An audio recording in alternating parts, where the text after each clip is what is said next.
Alright, what's going on YouTube world? It's Cruiser Nation 3 coming at you again with another video. Welcome to the Dawg Cage, baby. Would you rather live with the truth or die with the lie? Let's get into this. Let's give a big shout out to the Dallas Mavericks. We have not spoke about them that much this playoff run. I think they've been one of the best teams. Not spoken about as much. They haven't got as much press as some of the other teams. You got the Minnesota Timberwolves having a great story going on, sweeping the Suns, beating the defending champs. So the Minnesota Timberwolves have been the story out west. You had the Knicks with their injuries, but Jalen Brunson was doing a good job. The OKC Thunder, all these guys. But the Dallas Mavericks, y'all, quiet as it kept, have been one of the best teams in the NBA, especially dating back since the trade deadline. Since the trade deadline, they went 21-9, went the third best record in the NBA, adding P.J. Washington and adding Daniel Gafford. Daniel Gafford brings a lob threat, great rim protection. P.J. Washington brings extra size and perimeter defense that they did not have during the season before the trade deadline. P.J. Washington has been a godsend this playoffs. I think he averaged 14 points a game. Like over the totality of the playoffs. I think he had like 3 20-some point games. This last series that's going on, I think he's shooting 40% from 3, which is amazing. Daniel Gafford, big lob threat. I think he went one point in time during the season. I think he went 22 consecutive shots. I think he was shooting 100% from the field for like 5 or 6 games. So he's been great with the lob threat, bringing him some beef, some girth on that front line back there, and man, it's been absolutely beautiful thing to see. Luka Doncic and Kyrie Irving is the best 2 tandem left in the NBA. It's not close in the playoffs. Those two are absolutely deadly. Luka Doncic has been giving you 27 points per game during the playoffs. I think he's shooting now that 3-point percentage down to 30%. He's gonna have to pick that up in his next series. His 3-point shot have not been falling, but man, Kyrie Irving shooting 21 points per game. Kyrie Irving, think he's shooting like 49% from the field, 44% from 3. Absolutely balling. His play, he didn't score as many points last series versus the OKC Thunder, but his playmaking, his decision making, not forcing the ball up, not playing hero ball, just playing within the offense. I think Kyrie Irving is playing his best basketball that I've seen in years. And I'm not overstating that. Kyrie Irving has been a great addition to this team. A lot of people thought they gave up too much to get Kyrie Irving, but Kyrie Irving have proved a lot of people wrong. He got through the vaccination situation and stuff like that. He's got through all the stuff he was dealing with in Brooklyn. Those things are behind him. Man, his teammates believe in him. He believes in where he's at. They've got behind Kyrie Irving, and we got to give Kyrie Irving his props, his respect. He's been absolutely phenomenal this whole entire playoffs, especially last series versus the OKC Thunder. I don't think they win without Kyrie Irving. His ball handling, his shooting, his layup packaging, his decision making have been on point. His turnovers have been down. He's been taking care of the basketball. He's been making the right read. He's been getting the guys involved.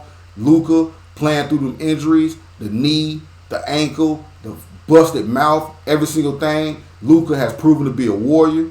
Luka has continued to fight, battle, claw. The only thing I ask Luka to do is stop crying to the referees. That's his only knock, his only negative. Other than that, his playmaking is absolute out of this world. There's nobody else left in the playoff who could play make like him outside of LeBron James and Nikola Jokic. Those are the 3 best playmakers in the NBA to me. And Luka is the last one standing right now in the playoffs. He's averaging 9 rebounds, 9 assists for this playoffs.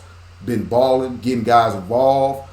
I'm expecting Luka to have a better series. They have to deal with, he's going to have Jaden McDaniels on him, but to have to deal with Terrence Mann and Lou Dort, I think those are a little bit lower to the gravity type guys. Jaden McDaniels a little bit taller. Jaden McDaniels a little bit taller, a little 6'10-ish, 6'9-ish range. So Luka, we're going to see how he plays against him and how that matchup works. I'm very excited about that series. Kyrie Irving against Ant-Man. I want to see if Ant-Man can handle this pressure, because I don't think Kyrie sees anybody in the NBA one-on-one. Without a double team, I don't think Kyrie sees anybody who can stay in front of him. So I'm excited for this matchup. To me personally, this matchup is going to be the best matchup that the Minnesota Timberwolves have faced. My bad. Think about last series. The Minnesota Timberwolves is going to have a challenge on their hands more than what people think. I know they stifled the Suns. I know they stifled Jokic and Jamal Murray. But I really believe in my heart this is a different beast. Luka and Kyrie Irving are a different animal. You have to guard them as such. They can finish and play make at the highest level with anybody in the NBA. They can get downhill. They can spray the three-point shooters. P.J. Washington, Daniel Gafford, Josh Green, these guys on his team, the Dallas Mavericks, are better than what people thought. Derrick Jones Jr. has been beautiful for this team, hitting his three-pointers. I cannot say enough about him. I'm trying to give this Dallas Mavericks team their respect, their honor, because I don't think they've got enough of it so far. Man, this is going to be a good series. I'm excited to see it. Minnesota opposed some challenges on the defensive end. They got great rim protection with Rudy Gobert. Karl-Anthony Towns been playing good ball. Naz Reid coming off the bench. Jaden playing good defense. And that man, Ant-Man, I want to see how the matchup go. Can he stay in front of Kyrie Irving? Can he contain himself? Can he stay out of foul trouble to have to guard Kyrie? I don't know how they're going to do it. If they're going to let Ant-Man roam, or if Ant-Man going to take him the whole time, how it's going to work. But, man, we about to see an absolute barn burner. The Western Conference have not failed us. They have not let us down. We are so excited to come through the series that we just came out of to now come to this. This is going to be, to me, one of the best Western Conferences that we done seen in a long time. I'm excited because we got great defense against great offense. But I don't think the Dallas Mavericks get enough credit for the defense that they play. I think they're the fifth-rate defense right behind Minnesota in the playoffs. Believe it or not, Minnesota got the fourth best defensive rating in the playoffs. Right behind them is the Dallas Mavericks. Nobody would ever think that. So the Dallas Mavericks, since the trade deadline, have been one of the best defenses in the NBA. Derek Lively Jr., nice rim protector. Daniel Gafford, another rim protector. P.J. Washington, Derrick Jones Jr. on the wings. Great long wing defenders. Can knock down a three. Josh Green coming off that bench, bringing in feisty, toughness, picking guys up full court, doing everything that he can do on the defensive end. Now, the loss of Maxi Kleber, we're going to see if that rears head in this series. They got through last series without him. Maxi Kleber is, to me, a loss, but I want to see how they do in this series without Maxi. You know what I mean? Even though they just won a series without him. I was thinking more if they can get out of this series, they would need Maxi later on as they get deeper and deeper if they make it to the finals. But we will see.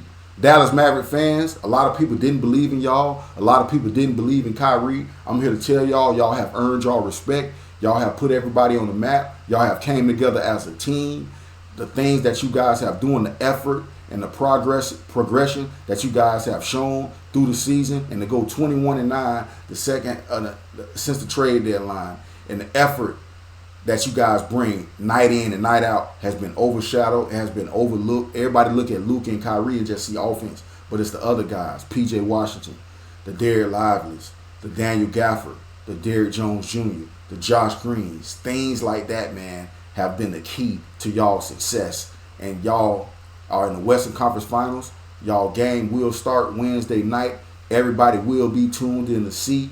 We'll be tuned in to see fireworks. We'll be tuned in to see bombs over Baghdad. We'll be tuned in to see Luka with the step back three. We'll be tuned in to see Kyrie Irving with the saucy moves, the layup package, the step up, the pull up threes in transition like no other. We are ready. We are prepared. Let's get ready for the Western Conference. Dallas Mav fans, good luck to y'all. Minnesota Timberwolves, good luck to y'all. We will be continuing to make videos about both teams to see how this series goes. As of right now, I'm leaning towards the Dallas Mavericks. I don't know how they're going to do it, but I think the Dallas Mavericks will find a way.